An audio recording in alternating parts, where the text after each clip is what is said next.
Retomamos nuestras conversaciones AQUAE y en estos próximos capítulos vamos a dedicar toda nuestra atención a la necesidad de abordar un nuevo contrato social. Este aspecto está vinculado, como todo el mundo sabe, con elementos tan importantes en la vida de los ciudadanos y que afectan a la sostenibilidad económica y a la sostenibilidad social y también a la ambiental. Está vinculado, decía, con aspectos tan importantes como el mercado laboral, como todo el sistema de garantías sociales sobre el que se apoya nuestra sociedad y, por supuesto, también todo el contrato social gira en torno a una de las ideas más importantes para esta fundación, como son las políticas de educación. En definitiva, hablaremos de políticas distributivas, políticas redistributivas y políticas predistributivas. Y para hablar de todo esto tenemos a dos invitados de lujo a los que paso ya a saludar. Tenemos a Joaquín Estefanía, periodista del País. Buenos días, Joaquín, ¿qué tal? ¿Cómo estás? Buenos días, Mariola, ¿todo bien? Gracias por haber aceptado esta invitación, encantada de que estés hoy aquí conversando con otra invitada de lujo, Cristina Antoñanzas, que es vicesecretaria general de UGT. ¿Qué tal, Cristina? ¿Cómo estás? Encantada de saludarte. Buenos días y muchas gracias por la invitación. Un lujo teneros a los dos y ya, si os parece, comenzamos sin más dilación y os invito a que reflexionemos en primer lugar sobre precisamente la necesidad de abordar esta idea de nuevo contrato social y os formularía así una pregunta muy genérica, antigua, ¿por qué y por qué ahora? Si te parece, Cristina, empezamos contigo. Vale, bueno, pues buenos días y bueno, ¿por qué ahora? Y yo diría que ¿por qué no? ¿No? Sí que es verdad que ahora tenemos una gran oportunidad después de todo lo que ha pasado pues este último año y medio ya, y tenemos una gran oportunidad de volver a hablar de ese contrato social, que es verdad que los sindicatos, al menos desde UGT, pues no es la primera vez que hablamos, sino que ya lo hemos puesto encima de la mesa hace unos años y sobre todo pues después de la anterior crisis que hubo, ¿no? ¿El por qué? Pues porque yo soy un poco joven todavía, ya no demasiado, pero sí que es verdad que cuando se habló, pues Joaquín seguro que puede explicarnos y contarnos mucho más, ¿no? Pues después de la transición en los 80, cuando realmente se puso encima de la mesa pues ese contrato social, ¿no? El volver con la democracia, el volver esa protección, esa redistribución que tú decías en tu saludo, ¿no? De la riqueza, pues ahora creo que tenemos esa gran oportunidad y que además pues tenemos y esperamos esos fondos, ¿no? Europeos para poder dar un giro nuevo pues a nuestro modelo de vida, que es en el fondo lo que hay que volver a hablar, ¿no? Después de más de 40 años de democracia en nuestro país, pues ese ver cómo están las cosas, ver que ese estado del bienestar se nos ha quedado cojo en muchos aspectos y que por lo tanto tenemos que volver a conectar con la sociedad y a volver de una vez por todas que realmente la política sirva para solucionar los problemas y las necesidades de los ciudadanos y las ciudadanas de nuestro país, ¿no? Y por lo tanto creo que es esa oportunidad y yo añadiría, como ha sido el lema de nuestro congreso, nuevo contrato social y medioambiental, porque es fundamental no olvidarnos de ese desarrollo sostenible en todo su ámbito amplio, ¿no? Desarrollo sostenible medioambiental, económico y socialmente, ¿no? Por eso creo que es una gran oportunidad de volver a reenganchar realmente toda la política y la política con mayúsculas para mejorar, pues sobre todo la vida de nuestros conciudadanos y ciudadanas, ¿no? Me gusta, Cristina, que hayas hecho mención a esa idea de la sostenibilidad medioambiental también y que está directamente vinculado con este contrato social. Tendremos oportunidad de volver sobre esta idea porque vale la pena recordar que todas las transiciones, también la ecológica, generan brechas de desigualdad, generan costes que hay que redistribuir entre todos porque si no hay siempre alguien que se nos queda atrás. Entonces, ahí es la conexión directa efectivamente con el contrato social. Volveremos sobre este tema y otros muchos más, pero me gustaría conocer la opinión de Joaquín en torno a esta primera pregunta, ¿no? ¿Por qué y por qué ahora? Pues porque estamos en otra época, porque un contrato social es un acuerdo entre distintos grupos sociales que regula los derechos y los deberes de los mismos, ¿no? Y esos derechos y esos deberes no son en todas las circunstancias los mismos, no son indelebles, no son naturales, sino que se transforman, es decir, en relación a lo que está ocurriendo. ¿Y qué es lo que está ocurriendo a nuestro alrededor? Pues yo creo que fundamentalmente, a largo plazo, podemos hablar de cuatro transiciones que son muy significativas. En primer lugar está la revolución tecnológica, que está cambiando tantísimas cosas estructuralmente. Hemos pasado casi sin darnos cuenta de un mundo analógico a un mundo digital. En segundo lugar está la revolución demográfica, es decir, el contrato social en el que hemos estado instalados durante tanto tiempo era para sociedades jóvenes y nosotros en estos momentos, cuando digo nosotros me refiero fundamentalmente a los europeos, nos hemos integrado en democracias muy maduras, que tienen, por ese cambio estructural, tienen dificultades para financiar los derechos y los deberes que teníamos hasta ahora. En tercer lugar, porque vivimos en una época de globalización como marco de referencia, y cuando se creó el contrato social de la posguerra no era así, los estados-nación eran fundamentales. Y en cuarto lugar, y esto probablemente de una manera política es lo más significativo, porque hemos estado viviendo las últimas 4 décadas dentro de una revolución conservadora que ha cambiado, ha transformado, es decir, los valores de aquel contrato social, ¿no? El individualismo ha primado y estamos viendo en estos momentos cómo parece que hay un cierto giro, como si la revolución conservadora se hubiera angostado definitivamente y empezasen a aparecer otros valores. Y a todas estas transformaciones que son estructurales, se junta lo que ha sucedido en el mundo en la última década y media, ¿no? Es decir, en 2 crisis mayores del capitalismo, como fue la gran recesión y como está siendo en estos momentos la pandemia o el gran confinamiento, o como queramos llamarlo, ¿no? Es decir, y que nos está haciendo reflexionar sobre todo lo anterior y sobre cosas nuevas que están surgiendo en estos momentos. Quizás sería el momento de hablar ahora de una gran transformación, como lo hizo Polanyi en su momento. Es decir, el mundo necesita una gran transformación para resituarse ante todas estas cosas que nos están ocurriendo, y además a una velocidad de vértigo que nos impide muchas veces reflexionar sobre este tipo de cosas, sobre los contratos sociales, porque tenemos que arreglar los problemas del día a día, ¿no? Entonces, en ese sentido, me parece muy, muy, muy sugerente una reflexión que también nos establezca una cartografía de lo que las élites políticas, las élites económicas, las élites sociales están pensando sobre el mundo que queremos vivir y que queremos tener no para nosotros, que estamos ya bastante amortizados, ¿no? Sino fundamentalmente para nuestros hijos y para nuestros nietos. Qué sugerentes todas estas ideas que expones, Joaquín, también, y que conectan a la larga con la sostenibilidad del propio sistema político que tenemos, ¿no? Todas estas grandes revoluciones a las que has apelado, toda esta erosión de ese contrato, de ese acuerdo entre los que más tienen con los que menos tienen, para repartir en el fondo la riqueza y para que el resultado de esa convivencia sea armónica y haya cohesión interna, o lo hacemos bien o hacen casi incompatible el sistema político, ¿no? El sistema democrático. Bien, en definitiva, habéis sacado muchos temas y a mí me gustaría, si os parece, que pudiéramos ir desgranando alguno de ellos. Por supuesto, sentiros libres para elegir los que queráis, pero se me ocurre que en toda esta descripción que habéis hecho hay líneas directrices que nos invitan a conversar sobre ellas. Una tiene que ver con el mercado laboral. Yo creo que, Cristina, tú que estás en una organización sindical, creo que algún comentario sobre este punto vale la pena, ¿no? No sé si ese nuevo contrato social no debería estar asentado en unas nuevas reglas, no debería estar asentado en la necesidad de generar más empleo y mejor empleo. ¿Cómo lo ves? Sí, Joaquín lo decía, ¿no? Todo lo que está pasando y que se ha acrecentado y sobre todo se ha acelerado con esta pandemia, de ese cambio tecnológico brutal, ¿no? Esa digitalización, que está afectando al mundo laboral, pero está afectando a la sociedad en general.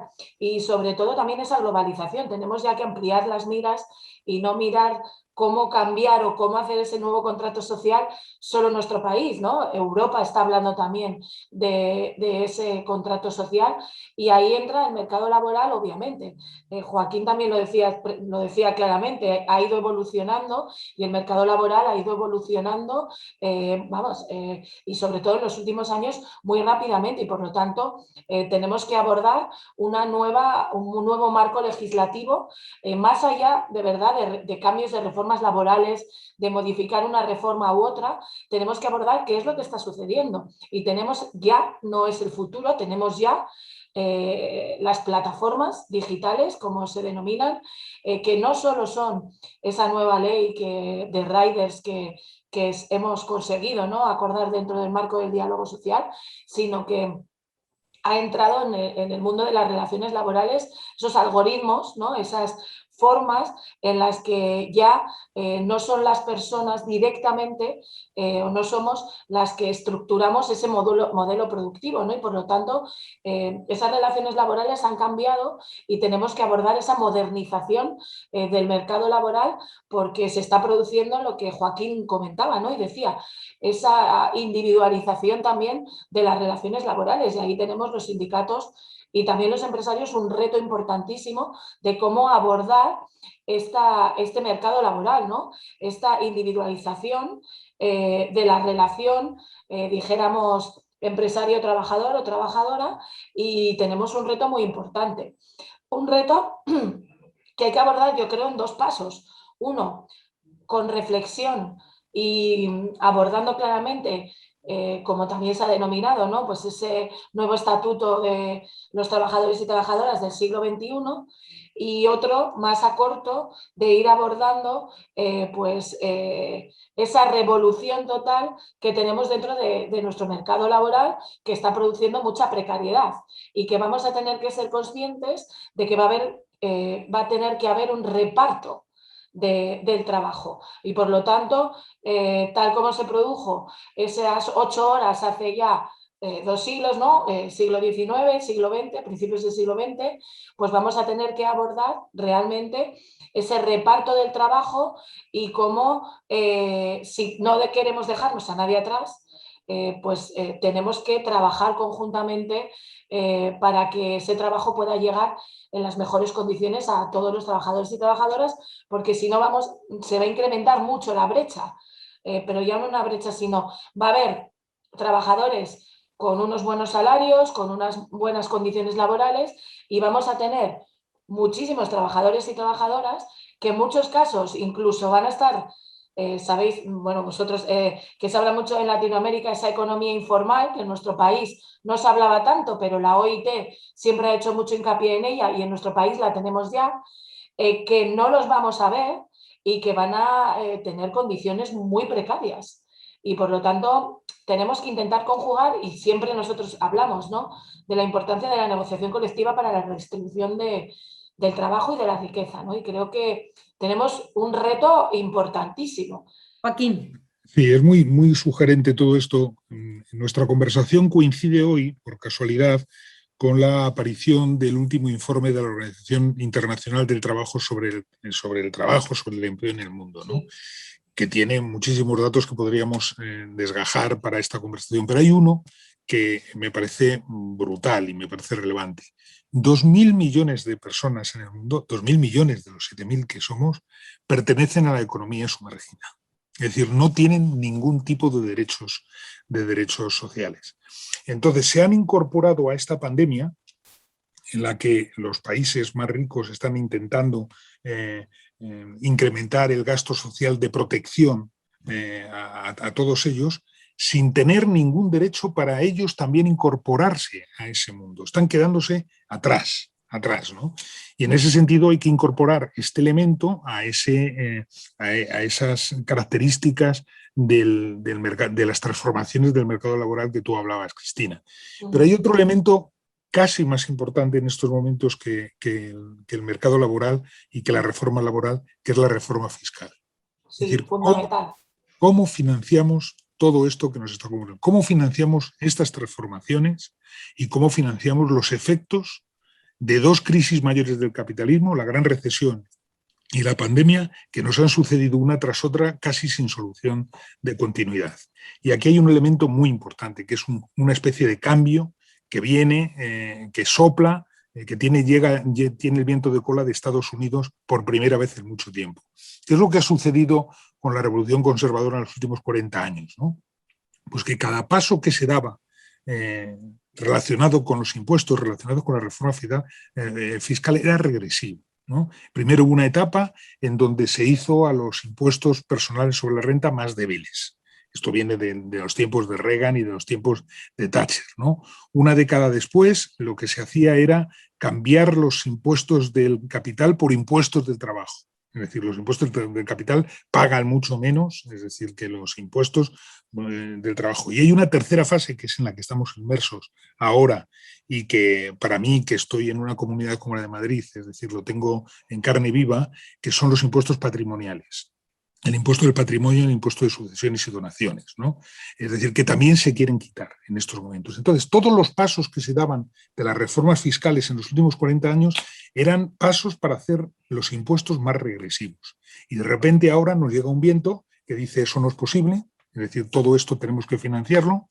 Para financiarlo necesitamos tener más ingresos. Para tener más ingresos se tienen que pagar más impuestos, sobre todo toda aquella gente que evade y que elude los impuestos que están en vigor en estos momentos, y hay que hacer y hay que dar un elemento de gobernabilidad a la globalización. Tenemos que tener unos mínimos impuestos comunes en todo el mundo, que funcionen en todo el mundo para acabar con los paraísos fiscales y acabar con las termitas fiscales que están en estos momentos socavando con ejércitos de abogados, es decir, la financiación de todo esto. Entonces yo incorporaría en estos momentos de una manera central a cualquier tipo de contrato social también el tema de los ingresos públicos, ¿no? Fíjate que es muy curioso, porque leyendo entre líneas este informe de la Organización Internacional del Trabajo se dice algo que se dice muy poco en los organismos multilaterales, ¿no? Es que empieza a hablar de reestructuración de la deuda.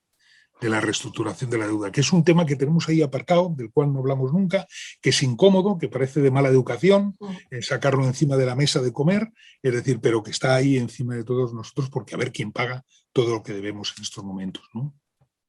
Cristina, no sé si querías añadir algo a este elemento de la política redistributiva que tiene que ver con todo el sistema tributario, pero déjame antes que apunte yo algo para todos los que nos siguen en estas conversaciones. Joaquín lleva trabajando y publicando artículos muy interesantes, el último hace unos días vinculado con las termitas fiscales a las que has hecho mención, sí. Pero yo te he leído, Joaquín, ya desde el año 2018 en suplementos del País de manera muy contundente, apelando a la necesidad no solo de un nuevo contrato social, sino a este elemento vertebrador del contrato social que tiene que ver con la política fiscal. Yo creo que en este país, es una opinión personal que comparto con vosotros, necesitamos una reflexión y una audacia para afrontar una reforma fiscal de cierto calado para hacer frente a todos esos elementos a los que tú apuntabas, Joaquín, en la misma onda, en la misma línea que apuntan los organismos internacionales, las instituciones internacionales y también otros países punteros ahora en este campo como es Estados Unidos, pero también yo añadiría otro elemento que tiene que ver con la innovación fiscal.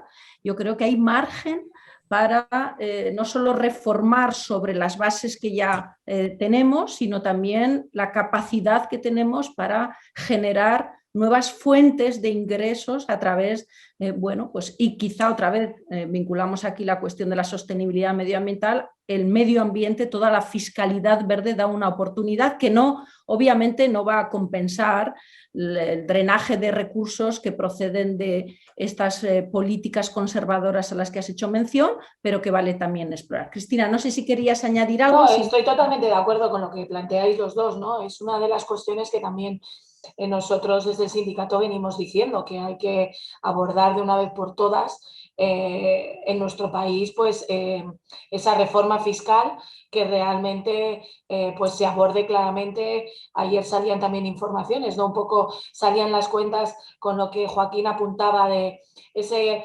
15%, si se pagara ese 15% por parte de todas las empresas, ¿no? Multinacionales. También se está hablando ahora en Europa. Que es muy modesto, Que es muy Cristina, que es muy modesto, sí, sí, modesto, muy ¿no? modesto, claro, pero es que se podían llegar a recaudar hasta, hablaban de 6.000, 7.000, 8.000 millones de euros al año en España más. Simplemente que las empresas, ¿no? Y eso también, Europa que está dando pasos en esa transparencia de que las empresas, ¿no? Pongan encima de la mesa realmente cuáles son sus beneficios, cuáles son, tenemos en la propia Unión Europea, ¿no? Pues ese dumping fiscal que se produce entre países de la propia Unión, ¿no? Por lo tanto, creo que es fundamental abordarlo y es algo que siempre decimos, pero que realmente se redistribuya, ¿no? Y porque hay que pagar ese gasto que va a haber, porque está claro que se va a producir lo que yo explicaba antes de decir, ¿no? Que hay que redistribuir el trabajo, pero va a haber un paro estructural y va a haber personas que no vamos a tener que proteger y ahí los servicios públicos de nuestro país tienen que estar y luego, como ha dicho Mariola, hablaremos de esa educación y de esa sanidad que ahora se ha visto, ¿no? en esta crisis, en esta pandemia y que ahí va a haber que pagarlo, ¿no? Y por lo tanto los impuestos tienen que ser justos y tienen que ser muy eficientes, ¿no? Hay que utilizarlos bien. Y yo quería Pues decir una cosa para que no se nos quede detrás, que me parece sugerente en estos momentos, ¿no? Los impuestos no solamente sirven para financiar nuestras necesidades, que eso es muy importante, sino que es una política de distribución. De distribución. Es decir, el contrato social que se creó después de la guerra ha sido sustituido por lo que un sociólogo, Robert Merton, llamó el efecto Mateo. Los que tienen tendrán más y a los que tienen más se les dará. Entonces tenemos en estos momentos, como nunca en la historia, quizá en los años 20 del siglo pasado, unos niveles de desigualdad brutales, ¿no? Durante estos 40 años se nos había dicho que la redistribución debía venir del lado del gasto social, y eso es muy importante. Pero se ha olvidado la distribución desde el punto de vista del ingreso, de los ingresos. Por eso es tan importante en estos momentos abordar una reforma fiscal para ver quién tiene que pagar, cuánto tiene que pagar y en qué terrenos nuevos hay que incorporar esos impuestos. Antes, Mariola, dejabas una sugerencia que yo creo que también, no sé si para este coloquio o para otro tendremos que abordar, ¿no? Es decir, con estos niveles de desigualdad brutales que hay en el mundo, ¿la democracia y el capitalismo son compatibles? Hemos llegado, este es un problema en estos momentos central porque estamos viendo cómo el capitalismo ha adquirido, para que funcionen esos dos elementos tienen que tener un cierto equilibrio. Y durante los últimos años hemos visto como uno de ellos, el sistema económico, se hacía poderoso, todopoderoso, y el sistema político, la democracia, es decir, cada vez se hacía más débil. Y en estos momentos estamos viendo montones de ejemplos de cómo en muchos países la democracia ha retrocedido y no crece. Entonces, parece mentira, es decir, pero un elemento que puede parecer tan técnico como es una reforma fiscal tiene mucho que ver con esa discusión entre democracia y capitalismo. Sin duda, yo creo que este es uno de los grandes nudos gordianos que tenemos ahora en la conversación pública, ¿no? Empezamos a ser conscientes de la conexión entre la idea de sin cohesión interna, sin un acuerdo fluido entre quien más tiene y quien menos tiene, es imposible un sistema político que funcione correctamente como es el democrático. Empezamos a ser conscientes de esta conexión y ahora quizá lo que tenemos es que ir corrigiendo esos aspectos que pueden erosionar y pueden poner en riesgo ese sistema. Una de las líneas vertebrales de interés de esta fundación, lo citaba Cristina, tiene que ver con la cuestión de la educación.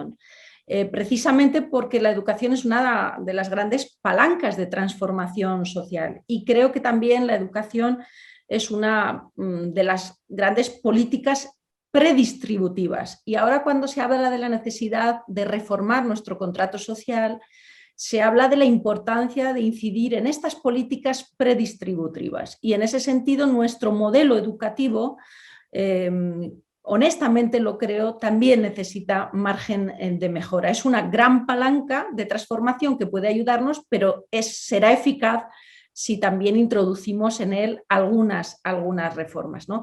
Y sobre esto quería también rescatar alguna idea vuestra. Si quieres, Cristina. Sí, lo has dicho, es que esa herramienta predistributiva es la educación, sí o sí, o sea, porque la educación da la oportunidad, ¿no? Es intentar la igualdad de oportunidades para todas y para todos, ¿no? Y que esa educación desde el primer momento pues pueda llegar a todas y a todos, ¿no? Y Joaquín también lo apostaba, ¿no? Y lo decía en la primera intervención, ¿no?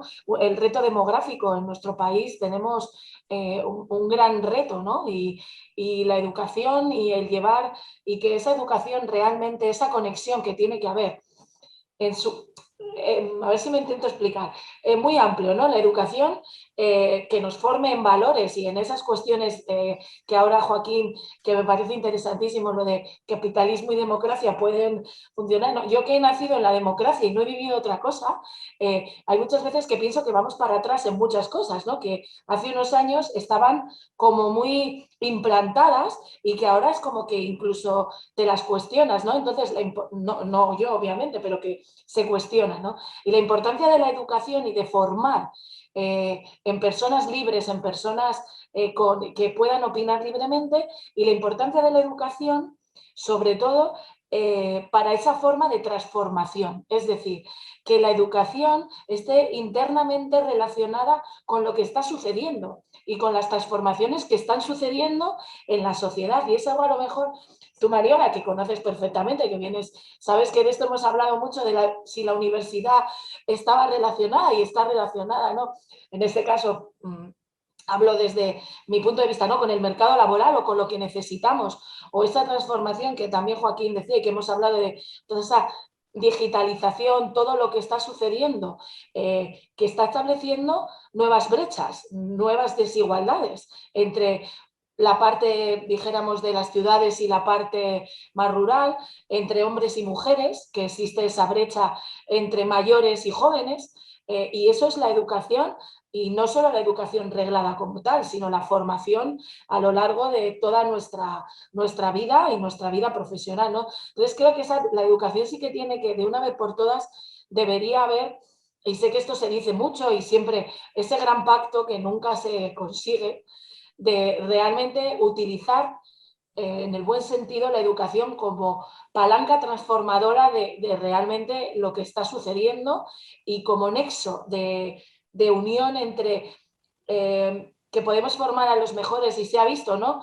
Con esto, los mejores científicos, las mejores científicas, pero tenemos que tener esa relación siempre con el mercado laboral, con la industria, con nuestro turismo, con nuestro desarrollo sostenible, esa transición justa, ¿no? Que hemos enunciado un poco y que no solo es ecológica, sino en el amplio, y ahí la educación y la formación es fundamental y principal, ¿no? Y creo que es otra de las cuestiones que habría que abordar como país.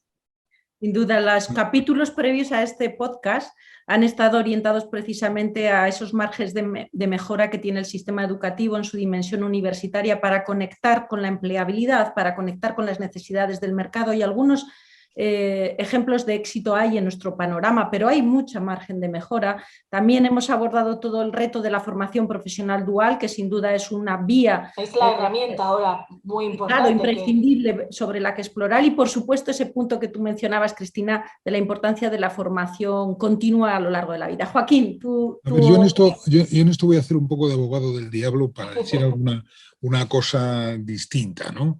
Y esto me permite vincular el tema de la educación con la necesidad de un contrato social intergeneracional. Es decir, que yo creo que está fallando estrepitosamente. Uno de los principales problemas que tienen las democracias maduras es que van a tener que establecer con una rapidez inusitada un contrato, un pacto intergeneracional, ¿no?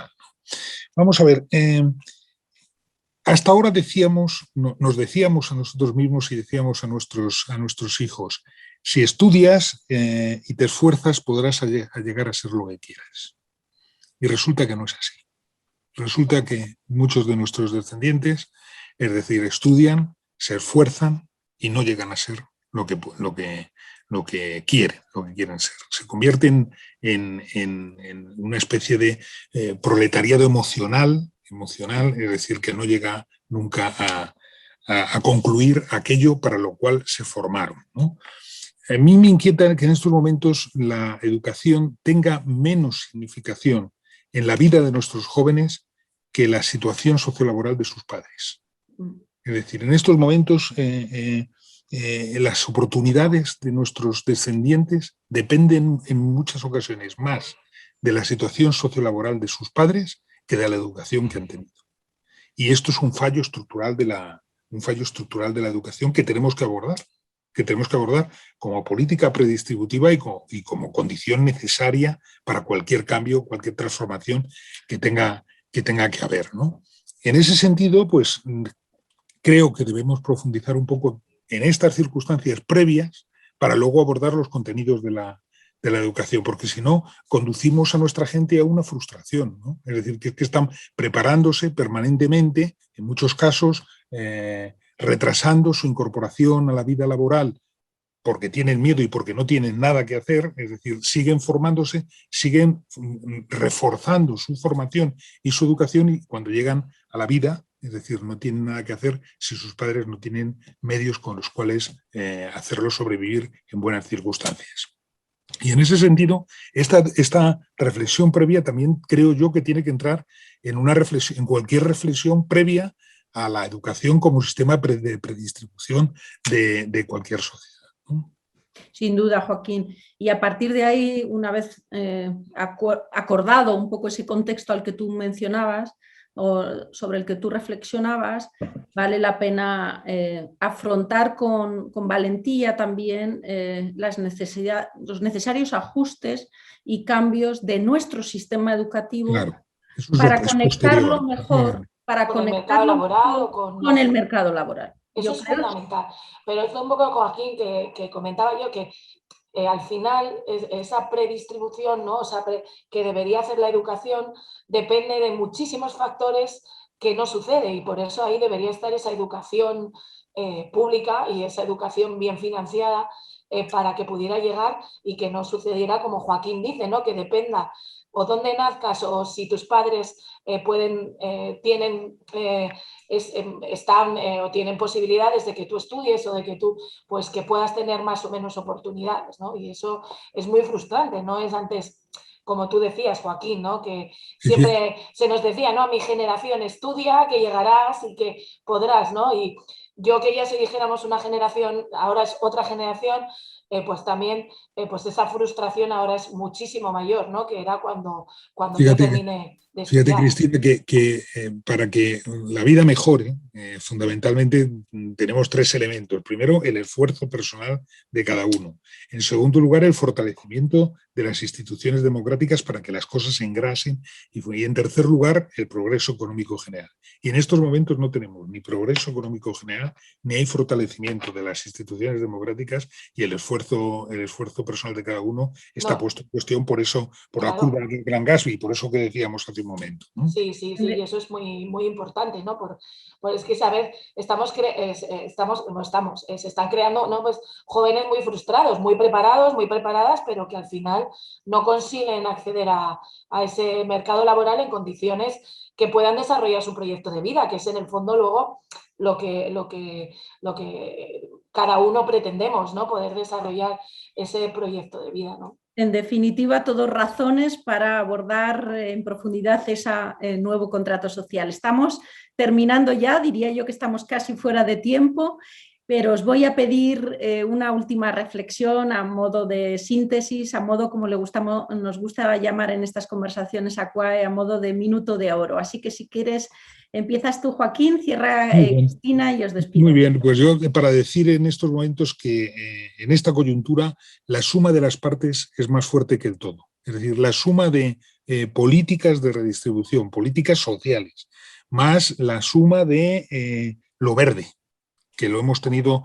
flotando aquí toda la conversación, más la cuestión de género, es decir, quien logre aunar estos tres temas, es decir, lo social, lo verde y la cuestión de género, encontrará el camino para lograr ese contrato social que tanto necesitamos en estos momentos para actualizar el momento que estamos viviendo.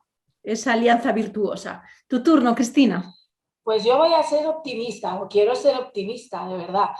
Creo que, también lo hemos dicho al principio, ¿no? Es una oportunidad de poder volver a cambiar las cosas. Me encanta que Joaquín haya introducido esa cuestión de género. Creo que las mujeres tenemos mucho que decir en este nuevo contrato social y medioambiental que hay que llegar a conseguir. Y por lo tanto, creo que es esa gran oportunidad de poder volver a cambiar las cosas, de poner encima de la mesa a las personas, de poner de una vez por todas, intentar ponernos de acuerdo y fortalecer esas tres cuestiones que Joaquín ha dicho y que hemos estado hablando: medio ambiente, democracia, igualdad de oportunidades, redistribución de la riqueza, política fiscal. Y creo que tenemos que ser optimistas, dejadme ser optimista, porque creo que de eso depende el futuro pues nuestro y de los que están detrás, ¿no? Y creo que vamos a poder tener esas oportunidades, que obviamente van a surgir seguro, ¿no? Esos poderes que hay por ahí, ¿no? Que van a intentar que esto vuelva atrás, pero creo que es una gran oportunidad que tenemos como país poder abordar este nuevo contrato social.